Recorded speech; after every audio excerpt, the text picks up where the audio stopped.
So இசைக்கு வந்து எல்லைங்கிறது கிடையாது, கலைக்கும் எல்லை என்பது கிடையாது. இந்த எல்லை இல்லாத விலை மதிப்பில்லாத எல்லை இல்லாத படைப்பு திறன்களுக்கெல்லாம் வந்து மொழி, மதம், இனம் எல்லாம் தடையாக இருக்கக்கூடாது என்பது. அதனால தான் ஒரு பாடகருக்கு கூட ஒரு பாட்டு பாடுறவங்களுக்கு எதுக்குப்பா வேறு விதமான பேதங்கள் தேவையே இல்லை.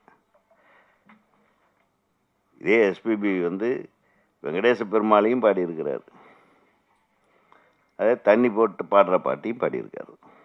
ஐயோ, நான் தண்ணி போட்டு பாடலாம் பாட மாட்டேன், அந்த வாயால் இந்த பாட்டு நான் பாட மாட்டேன்,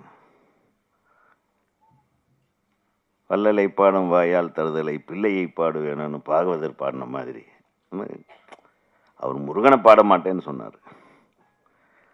சிவபெருமான பாடின வாயால் முருகனை பாட மாட்டேன்னு ஒரு பாட்டு பாடியிருப்பார். அந்த மாதிரி இசைக்கு வந்து இசை கலைஞர்கள் யாராக இருந்தாலும் சரி, வயலனுக்கு தெரியுமா எந்த ஜாதிக்கு நான் வயலின் வாசிக்கிறேன்னு? ஆந்திரா சிஎம் பேர் என்ன? ஆந்திரா சிஎம் பேர் என்ன? நம்ம ஊருக்காரங்க யாரும் சந்திரபாபுன்னு கூப்பிடுறாங்களா? நம்ம ஊர் முதலமைச்சர் கூப்பிட்டா கூட சந்திரபாபு நாயுடு அவர்களேன்னு தான் கூப்பிடுவார். ஸோ அங்கங்கே வந்து இருக்கிறத மாற்ற முடியாது.